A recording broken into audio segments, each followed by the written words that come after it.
Good morning to all. आज हम क्षितिज का लेसन 1 दो बैलों की कथा का सार देखेंगे और उसे समझेंगे।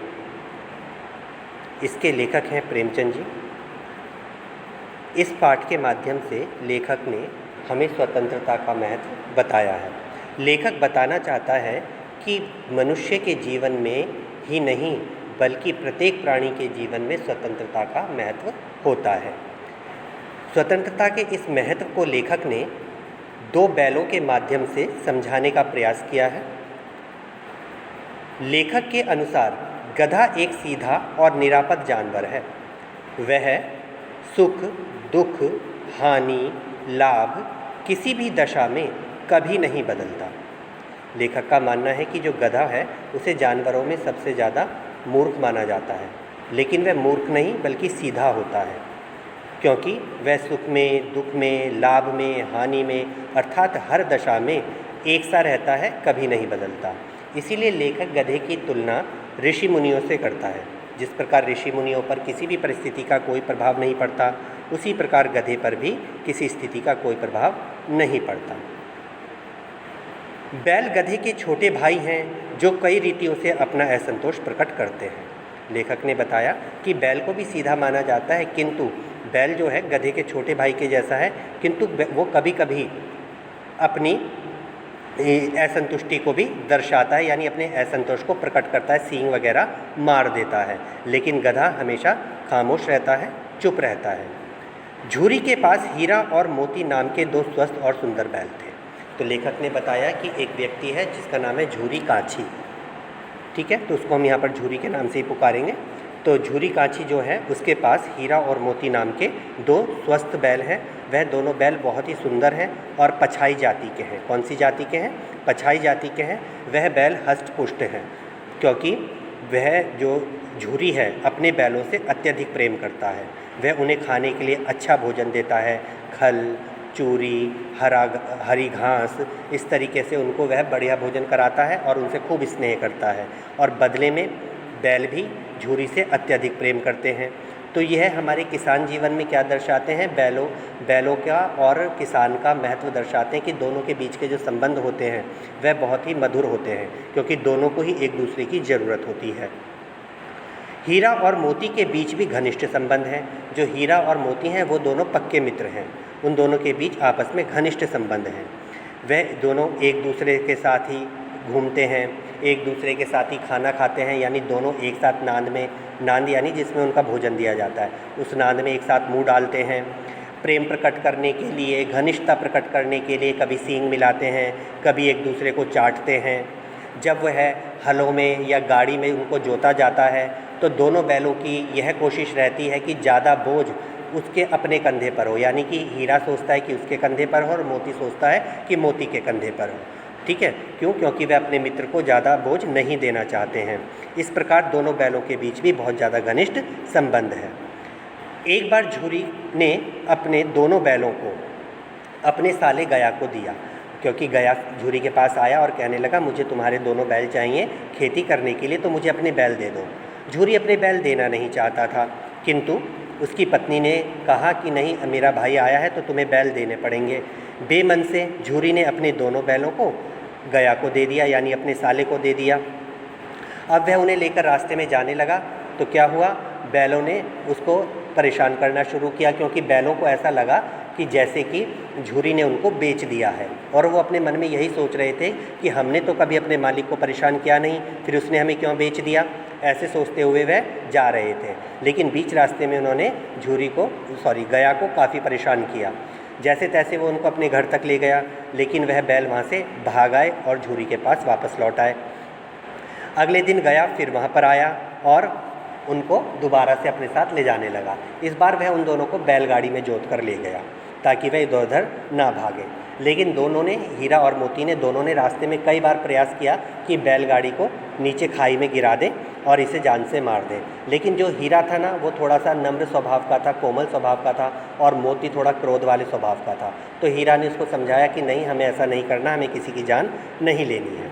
उनको खैर गया अपने घर ले गया और मोटी मोटी रस्सियों से बांध दिया गया। अब गया उनको खाने में क्या करता? रूखा सूखा भोजन देता और उनसे खूब काम लेता। और उनसे खूब काम लेने के बदले में फिर शाम को लाकर बांध करके फिर रूखा सूखा भोजन दे देता। इस प्रकार उन दोनों की दशा बड़ी ही अजीब हो गई थी, दयनीय हो गई थी। तो उनसे रहा नहीं गया, अतः दोनों रस्सी तोड़ाकर झूरी के पास भाग गए। फिर जब उनसे सहा नहीं गया तो वह झूरी के पास आ गए। झूरी उन्हें देखकर बहुत खुश हुआ और अब उन्हें खाने पीने की कमी नहीं रही। दोनों बड़े खुश थे। मगर फिर अगले दिन गया आ गया और वह उसे अपने साथ फिर से बैलों को पकड़कर ले गया। फिर उनसे वहाँ पर कड़ी मेहनत करवाने लगा और बदले में खाने को सूखा भूसा ही उनको दे रहा था। कई बार काम करते समय मोती ने परेशान भी करने का प्रयास किया कि यह हमें छोड़ आएगा, लेकिन वह नहीं माना। वह उनको बराबर मारता रहता था, उनसे खूब काम लेता था। कौन? गया। किंतु वहाँ एक उनके लिए बस एक अच्छी बात यह थी कि वहाँ पर एक भैरव नाम का व्यक्ति था, उसकी एक बेटी थी, छोटी लड़की।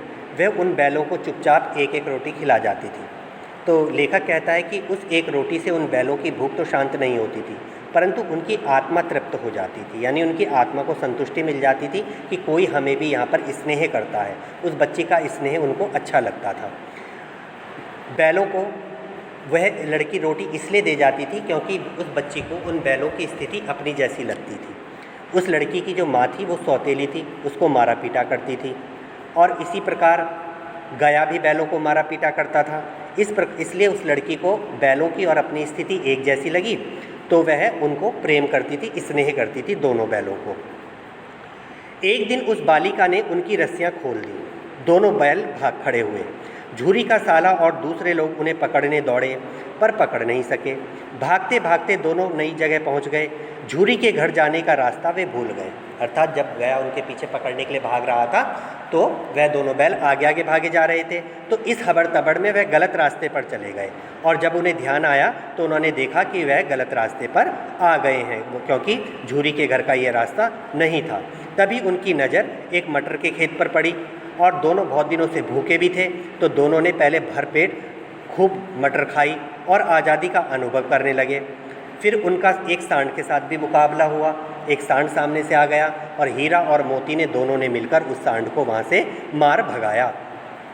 तो इससे हमें क्या पता लगता है? इससे हमें पता लगता है कि एकता में ताकत होती है। अगर हम मिलकर सामना करें तो हम बड़े से बड़े शत्रु को भी पराजित कर सकते हैं। तो हीरा और मोती ने मिलकर उस सांड को भी वहाँ से मार भगाया। तभी क्या हुआ कि मटर के खेत का जो मालिक था वह आ गया, और मोती तो वहाँ से एकदम से निकल ही आया, लेकिन हीरा वहाँ फंसा रह गया। और जो बैल था हीरा, उसको मटर के खेत का जो मालिक था वो मारने लगा। यह देखकर मोती भी वापस वहाँ पहुँच गया, और उन दोनों बैलों को पकड़ लिया गया और उन्हें फिर कांजी हाउस में भेज दिया गया। कांजी हाउस जहाँ पर आवारा जानवरों को रखा जाता है, उनको पाला पोसा जाता है, उसे कहते हैं कांजी हाउस।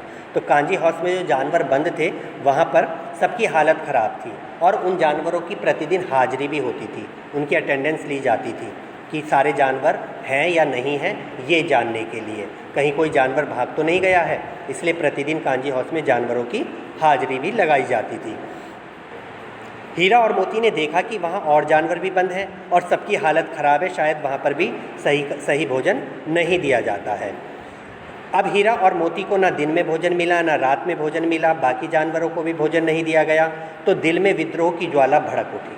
अब हीरा और मोती के मन में फिर से विद्रोह की ज्वाला भड़कने लगी। वो स्वतंत्र होना चाहते थे। फिर एक दिन दीवार गिराकर दोनों ने दूसरे जानवरों को भगा दिया। मोती भाग सकता था, पर एक हीरा को बंधा देखकर वह भी ना भाग सका। अब क्या हुआ? अब हीरा और मोती ने दीवार तोड़नी शुरू करी। तो मोती ने और हीरा ने अपने सींगों से मार मार के दीवार को तोड़ दिया, और वहाँ से उस टूटी हुई दीवार से बाकी सारे जानवरों को भगवा दिया, यानी सारे जानवर वहाँ से भाग गए। किंतु क्या हुआ कि जो मोती था वो भाग सकता था, लेकिन वो नहीं भागा। क्यों नहीं भागा? क्योंकि हीरा की जो रस्सी थी वो नहीं टूट पाई थी, और हीरा अंदर कांजी हाउस में ही बंद था। यह देखकर मोती भी वापस वहाँ पर लौट आया। क्यों? क्योंकि वह अपने मित्र को अकेला छोड़कर नहीं जाना चाहता था। तभी कांजी हाउस का मालिक वहाँ आया, और दोनों की खूब मरम्मत की गई, दोनों की खूब पिटाई की गई, और निश्चय किया गया कि इनको बेच दिया जाएगा, इनकी नीलामी कर दी जाएगी। अगले दिन बाड़े के आगे डुग्गी बजने लगी। डुग्गी क्यों बज रही थी बाड़े के आगे? बाड़े के आगे डुग्गी बैलों की नीलामी के लिए बज रही थी। अब बैलों को वहाँ नीलामी के लिए लगा दिया गया अगले दिन, और बहुत से लोग बैलों को देखने आने लगे, पर कोई भी बैलों को खरीदना नहीं चाहता था। क्यों नहीं खरीदना चाहता था?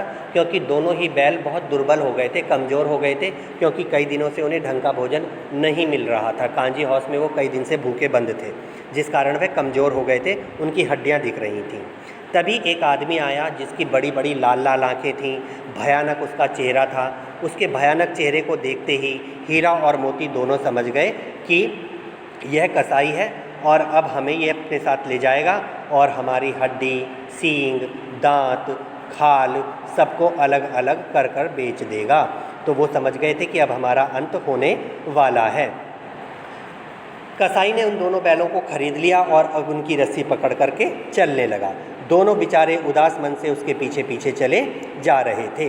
तभी हीरा और मोती ने देखा कि यह रास्ता तो कुछ जाना पहचाना लग रहा है।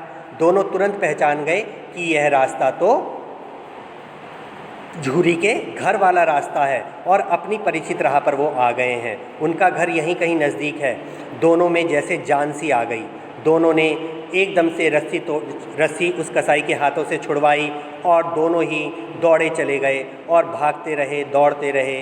दौड़ते हुए सीधा झूरी के द्वार पर आकर खड़े हो गए। झूरी ने देखा तो वह खुशी से फूला न समाया। उसने दोनों बैलों को गले से लगा लिया।